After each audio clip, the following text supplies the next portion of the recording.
शिवम स्वागत करता हूं अपने YouTube चैनल शिवम ट्यूटोरियल में। दोस्तों आज की इस वीडियो में हम बात करने वाले हैं बिहार गवर्नमेंट का जो नोटिफिकेशन है उसमें लिखा है कि जो भी बिहार के गवर्नमेंट इंजीनियरिंग कॉलेज हैं वो AKU पटना से एफिलिएटेड थे, उनका एफिलिएशन है वो अब खत्म कर दिया जा रहा है 15 मार्च के बाद। यानी 15 मार्च के बाद वो सारे इंजीनियरिंग कॉलेज हैं वो दूसरे यूनिवर्सिटी से एफिलिएट हो जाएंगे। दोस्तों ये नोटिफिकेशन है तो बहुत सारे लोगों के मन में बहुत सारे डाउट आ रहे हैं, उन सारे लोगों ने कमेंट भी मुझे किया था तो मैंने सोचा इस पर एक वीडियो बना दूं। दोस्तों वीडियो बनाने में थोड़ी समय लगी क्योंकि मैं ऑफिशियल सोर्स से इसके बारे में इंफॉर्मेशन जमा कर रहा था और वो मैं आपके साथ शेयर करूंगा।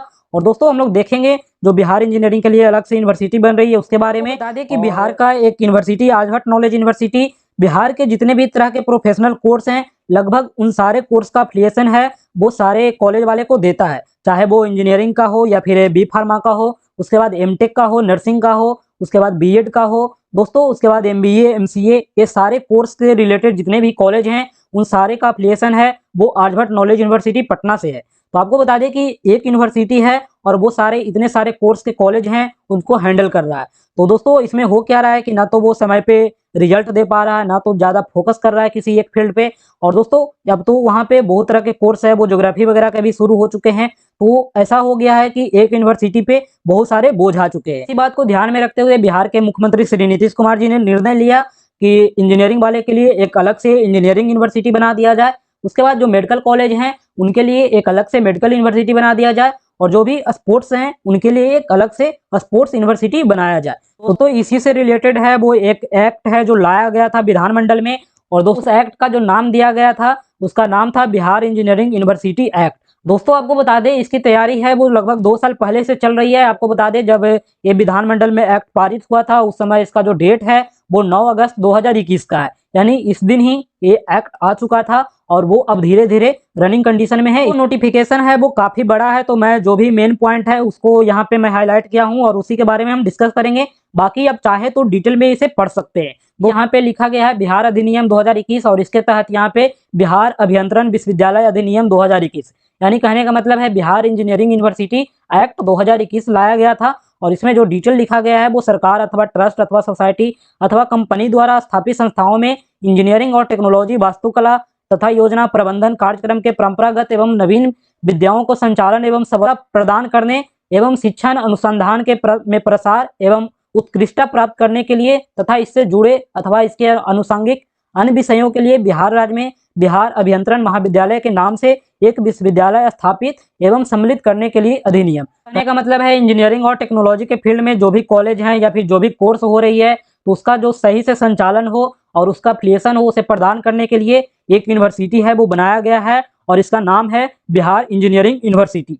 दोस्तों आप ऊपर में देखोगे तो यहाँ लिखा गया है कि बिहार इंजीनियरिंग यूनिवर्सिटी के नाम से एक विश्वविद्यालय बनेगा, वो उस स्थिति से बनेगा जिस दिन बिहार के जो भी गवर्नमेंट हैं वो अपना जो अधिसूचना है वो जारी करेंगे। उसके बाद में जो पद हैं कुलाधिपति का, कुलपति का, सामान्य परिषद का, तो ये सारे जो डिटेल हैं वो समय पे जो नोटिफिकेशन आएगी उसके अकॉर्डिंग बनाया जाएगा। हेड क्वार्टर के बारे में बताया गया है कि जो यूनिवर्सिटी है उसका हेड क्वार्टर जो सरकार अपना अधिसूचना जारी करेगी उसमें बताएगा। तो उसके बाद देखिए यहाँ पे लिखा गया है विश्वविद्यालय की आधिकारिकता का विस्तार संपूर्ण बिहार राज्य में होगा, यानी बिहार राज्य में जितने भी कॉलेज हैं उन सारे के लिए यहाँ पे आधिकारिकता होगी, सारे को राइट्स यहाँ पे होंगे। यहाँ पे विश्वविद्यालय का उद्देश्य है वो बताया गया है। उसके बाद में नीचे आप देखोगे तो कौन कौन सी शक्तियां हैं वो यहाँ पे विश्वविद्यालय को दी गई है। बताया गया है कि साइंस, इंजीनियरिंग, टेक्नोलॉजी, वास्तुकला एवं योजना है, प्रबंधन है, ये सारे जो संबंधित ज्ञान सिखाने वाले जो शाखाएं हैं उसका प्रशिक्षण अनुसंधान प्रदान करना और जो विश्वविद्यालय का उद्देश्य है उसको आगे बढ़ाने के लिए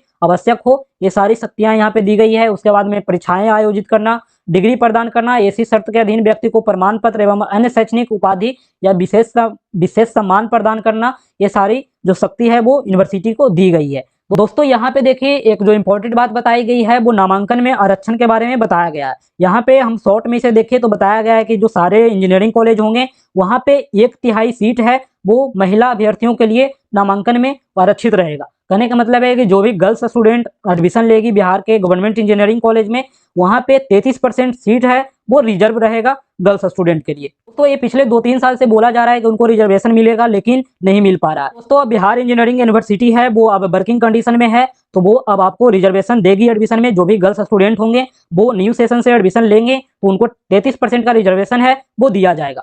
कुलाधिपति के बारे में बताया गया है कि बिहार के जो मुख्यमंत्री हैं अपने पद के फलस्वरूप विश्वविद्यालय के कुलाधिपति होंगे। इसका मतलब है कि जो भी गवर्नर होते हैं स्टेट के, वो यूनिवर्सिटी का जो चांसलर होते हैं वो होते हैं, लेकिन जो बिहार का जो इंजीनियरिंग यूनिवर्सिटी होगा इसका जो चांसलर होंगे वो मुख्यमंत्री होंगे। बताया गया है कि कुलपति जब उपस्थित होंगे और यूनिवर्सिटी का दीक्षांत समारोह होगा, कन्वोकेशन होगा, तो उनकी अध्यक्षता भी कुलपति ही करेंगे। लिखा गया है कि जो कुलाधिपति होंगे वो जितने भी कॉलेज अफिलिएटेड होंगे या फिर यूनिवर्सिटी होगी उसका निरीक्षण है वो किसी भी व्यक्ति से करवा सकते हैं। उनका जो आदेश है वो माना जाएगा और दोस्तों उनके पास ये पावर रहेगी।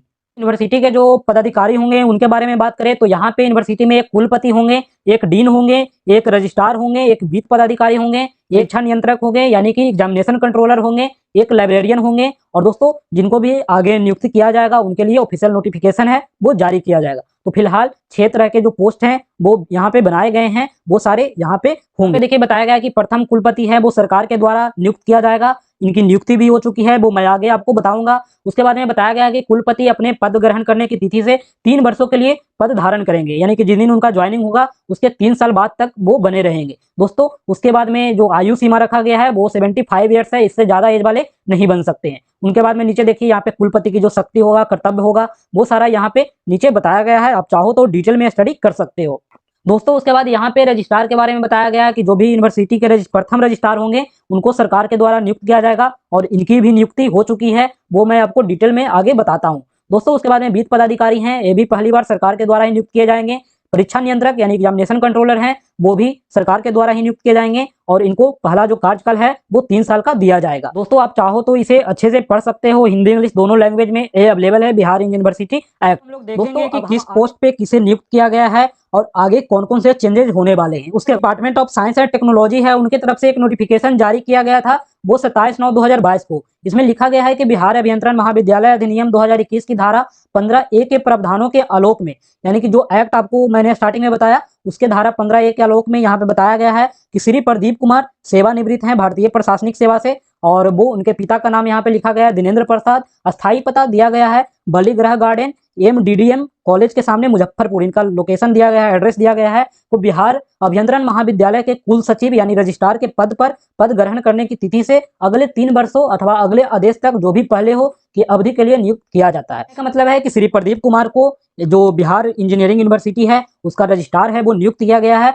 वो अगले 3 साल के लिए होंगे या फिर जब तक कि कोई गवर्नमेंट नोटिफिकेशन नहीं आ जाता है। तो 27/7/2022 को department of science and technology की तरफ से एक और नोटिफिकेशन आया था जिसमें लिखा है बिहार अभियंत्रण महाविद्यालय अधिनियम 2021 की धारा 3 का ए और 3 के 3 में यहाँ प्रावधानों के आलोक में बताया गया है कि बिहार अभियंत्रण महाविद्यालय के राजपत्र में इस अधिसूचना के निर्गत होने की तिथि से स्थापित किया जाता है। उक्त महाविद्यालय का मुख्यालय पटना बिहार भी निर्दिष्टित किया जाता है। यानी कहने का मतलब है कि जो आपका इंजीनियरिंग यूनिवर्सिटी है उसका जो हेड क्वार्टर है वो पटना में होगा। दोस्तों 27/7/2022 को एक और नोटिफिकेशन आया था DST की तरफ से, जिसमें यहाँ पे देखिए लिखा गया है श्री सुरेश कांत वर्मा प्राध्यापक हैं ANIT पटना का, उनको बिहार इंजीनियरिंग विश्वविद्यालय यानी बिहार इंजीनियरिंग यूनिवर्सिटी के जो चांसलर पद है उस पद पे इनको नियुक्त किया जाता है और वे अगले 3 वर्षों के लिए नियुक्त रहेंगे। कहने का मतलब है कि श्री सुरेश कांत वर्मा जी को जो ANIT के प्रोफेसर हैं उनको बिहार इंजीनियरिंग यूनिवर्सिटी का कुलपति है वो बनाया गया है। 27/9/2022 को एक और नोटिफिकेशन DST की तरफ से आया था, बताया गया है एग्जाम कंट्रोलर की नियुक्ति को लेकर के। यहाँ पे देखिए बताया गया है बिहार इंजीनियरिंग यूनिवर्सिटी अधिनियम 2021 की धारा 17 के प्रावधान के आलोक में विजेंद्र कुमार हैं, वो उनका असिस्टेंट प्रोफेसर है सिविल इंजीनियरिंग का, उनको अपने वेतनमान में बिहार इंजीनियरिंग यूनिवर्सिटी का एग्जाम कंट्रोलर है वो अगले 3 साल के लिए या फिर जो अगला आदेश जो भी पहले हो उस अवधि तक बनाया जाता है। तो कहने का मतलब है कि अभी का जो बिहार इंजीनियरिंग यूनिवर्सिटी है इसके जो एग्जाम कंट्रोलर होंगे वो डॉक्टर विजेंद्र कुमार होंगे। और देखते हैं उस नोटिफिकेशन को जिसमें लिखा गया है कि सारे जो कॉलेज हैं उनको अब बिहार इंजीनियरिंग यूनिवर्सिटी के द्वारा अफिलिएट कर दिया गया है। दोस्तों यहाँ पे लिखा गया है बिहार अभियंत्रण महाविद्यालय अधिनियम 2021 की धारा 4 की उपधारा 2 और 3 में वर्णित प्रावधानों के तहत विज्ञान एवं प्रौद्योगिकी विभाग बिहार सरकार अंतर्गत स्थापित एवं संचालित निम्नांकित राजकीय अभियंत्रण महाविद्यालय को दिनांक 15/3/2023 की तिथि से बिहार अभियंत्रण महाविद्यालय पटना से अफिलिएट किया जाता है। कहने का मतलब है कि अब सारे इंजीनियरिंग कॉलेज है वो 15/3 यानी 15 मार्च 2023 से अब बिहार इंजीनियरिंग यूनिवर्सिटी से अफिलिएट हो जाएंगे। दोस्तों कहने का मतलब है कि अब जो बिहार इंजीनियरिंग यूनिवर्सिटी है वो वर्किंग मोड में धीरे धीरे आ रही है और वो अब अपना अफिलिएशन है वो अपने कंट्रोल में सारे इंजीनियरिंग कॉलेज का ले लेगी। तो दोस्तों इसमें सारे इंजीनियरिंग कॉलेज का नाम दिया गया है जिसमें आप देख सकते हैं टोटल 38 इंजीनियरिंग कॉलेज को कवर किया गया है। उसके बाद देखिए यहाँ लिखा गया है 15/3/2023 के प्रभाव से उक्त महाविद्यालय आर्यभट्ट नॉलेज विश्वविद्यालय पटना से संबद्ध नहीं रह जाएंगे, यानी कि इनका अफिलिएशन है वो अब AKU से खत्म हो जाएगा। ऐसे ही अफिलिएशन खत्म होने की बात आई, अब बहुत सारे स्टूडेंट के मन में कंफ्यूजन हो गया कि ये जो न्यू यूनिवर्सिटी है वो किसे एफिलिएट करेगी, उसमें कौन कौन से बच्चे आएंगे। तो आपको बता दें कि जो न्यू यूनिवर्सिटी बनी है उसमें सारे स्टूडेंट आएंगे जो अभी पढ़ रहे हैं। देखिए इसमें जो सरकार के एक सचिव हैं वैभव चौधरी, उन्होंने बताया है कि स्टूडेंट जो भी नए सत्र के स्टूडेंट होंगे बिहार इंजीनियरिंग यूनिवर्सिटी में आ जाएंगे, वहाँ स्टूडेंट को परेशानी नहीं होगी। अभी काम चल रहा है और नीचे बोला गया है कि 1 अप्रैल से सभी पुराने स्टूडेंट भी नए विश्वविद्यालय में आ जाएंगे। मतलब है कि जो भी न्यू स्टूडेंट हैं या फिर पुराने स्टूडेंट हैं वो सारे स्टूडेंट नए विश्वविद्यालय में चले आएंगे और वो विश्वविद्यालय होगा बिहार इंजीनियरिंग विश्वविद्यालय। दोस्तों तो इसमें अब कोई कंफ्यूजन नहीं होना चाहिए कि ये किसके लिए है और किसके लिए नहीं है, ये सारे के लिए है जो भी इंजीनियरिंग कॉलेज में पढ़ रहे हैं या फिर जो पहले के स्टूडेंट हैं। यूनिवर्सिटी का एफिलिएशन है वो चेंज हो रहा है तो बहुत तरह के डाउट आ रहे हैं कि इसका एग्जाम है वो अब AKU नहीं लेगा और वो अब बिहार इंजीनियरिंग यूनिवर्सिटी के पास चला जाएगा। तो क्या एग्जाम पैटर्न में भी चेंज होगा? तो आपको बता दें कि अब एग्जाम है वो बिहार इंजीनियरिंग यूनिवर्सिटी को ही लेना चाहिए, क्योंकि जब अफिलिएशन ही खत्म हो जाएगी तो अब AKU के पास इंजीनियरिंग कॉलेज के लिए कोई पावर नहीं बचेगी। तो अब आपका एग्जाम है वो सारे बिहार इंजीनियरिंग यूनिवर्सिटी की तरफ शिफ्ट करेगा। हो सकता है इसमें थोड़े वक्त लगे तो एग्जाम आपका थोड़ी लेट हो, या फिर वो ऐसा भी हो कि एक बार और आपका एग्जाम है वो बोला जाए कि AKU की तरफ से ही देने के लिए, लेकिन इसकी चांसेस बहुत कम है क्योंकि 1 अप्रैल से वो यूनिवर्सिटी है वो पूरे एक्शन में आ जाएगी और नया फाइनेंशियल ईयर भी शुरू होने वाला है। तो बहुत ज़्यादा चांसेस है कि आपका एग्जाम है वो अब से ही शुरू कर देगा बिहार इंजीनियरिंग यूनिवर्सिटी। दोस्तों एग्जाम पैटर्न के बारे में बात करें तो फिलहाल मुझे उम्मीद है कि एग्जाम पैटर्न सेम फॉलो किया जाएगा जैसा पहले चल रहा है। कोई भी चेंजेज आती है तो ऐसे ही एग्जाम से पहले आपको पूरे नोटिफिकेशन के साथ है वो यूनिवर्सिटी जारी करेगी, उसके बाद ही किसी तरह का बदलाव है वो किया जाएगा। तो फिलहाल आप अप्रैल महीने का वेट करें, जब भी यूनिवर्सिटी अपना वर्किंग शुरू करेगी तो वो अपना रूल्स रेगुलेशन है वो अलग से बना करके देगी। और दोस्तों जैसे ही मुझे कुछ इन्फॉर्मेशन हाथ लगेगा मैं आपको जरूर शेयर करूंगा, तो आप इस बारे में ज़्यादा परेशान ना हो। फिलहाल पिछले एग्जाम पैटर्न की तरह ही तैयारी करते रहें और जब भी कोई चेंज होगी तो आपको नोटिफिकेशन दिया जाएगा।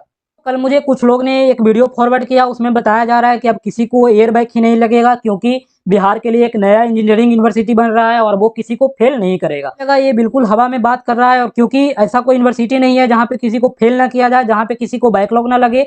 ऐसा क्या है कि न्यू यूनिवर्सिटी बन गया तो सारे को फ्री में डिग्री बटेगा, तो ये एक हवाई बात है और मैं हवा में बात नहीं करूंगा।